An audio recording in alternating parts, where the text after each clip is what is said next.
Well, now to day 2 of the special session called by Governor Bill Lee at the Tennessee State Capitol. Lawmakers finally hearing legislative bills with a marginal gain there.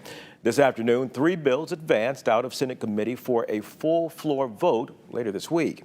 Now, one will provide free gun locks to Tennesseans and expand safe storage training. The second proposal would cut the time from 30 days to 72 hours that a court must notify the TBI of a person convicted of a felony for background checks. The third bill would require the TBI to submit a new report on child and human trafficking crimes and trends.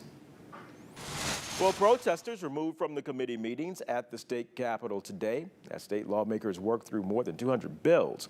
Memphis Representative Antonio Parkinson posted these pictures on Twitter, saying the chairman of Civil Subcommittee cleared the entire room of all the public.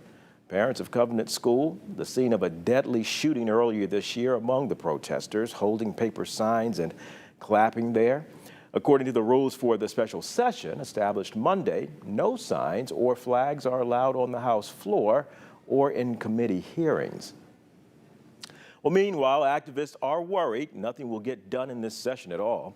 Zaria Oates is in Nashville with the latest today. Another day on the Hill means another day of opposite positions when it comes to gun reform. Not only were there protests inside of the Capitol and people kicked out of committees, but there was also some common ground on frustrations against the governor.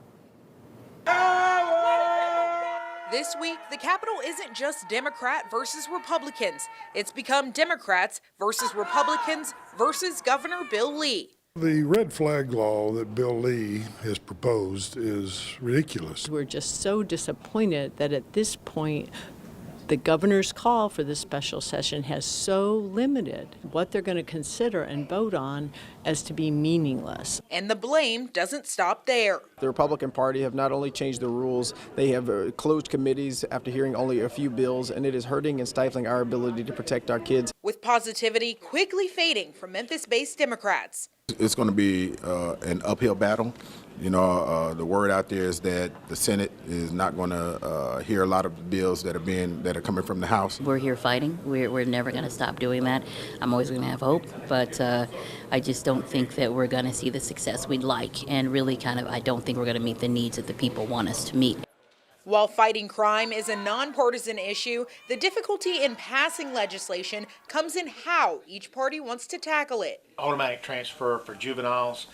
So if a juvenile commits certain violent acts, that they would immediately be transferred to adult court. Juvenile crime is driving a lot of our crime in Shelby County, and it's important that we put a stop to it. Senator Brent Taylor, Kevin Vaughn, Mark White, John Gillespie are part of the status quo and are damaging our community. They are hurting Shelby County. They're trying to send more kids to jail, and they're not doing anything to stifle the reality of gun violence because they passed the bills that got us here in the first place. Both sides hoping compromise will go in their favor. The one thing a 16-year-old will understand is if you play stupid games, you win stupid prizes. Plenty of heated discussions happening inside of the Capitol as legislation makes its way through committees and hopefully onto the House floor. We'll keep you updated on ABC 24. Live in Nashville, I'm Zaria Oates. All right, Zaria, thanks a lot. Well, pediatricians at Memphis's Le Bonheur Children's Hospital, also in Nashville today, urging lawmakers to do more to tackle gun violence and its effects on children. Dr. Jason Yawn of Le Bonheur joined Democrats and members of the African American Clergy Collective of Tennessee this afternoon. Dr. Yawn reminded the General Assembly that firearms are a leading cause of death for children in Tennessee and disproportionately impacts black children. Data shows Le Bonheur is on pace to set a new high for children treated for gunshot wounds for the third time in 4 years.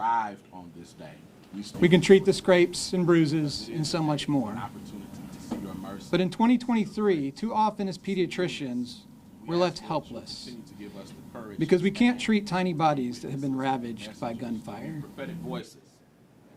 Well, Yawn said gun violence for children not only causes physical trauma, but also mental and emotional trauma for impacted neighborhoods.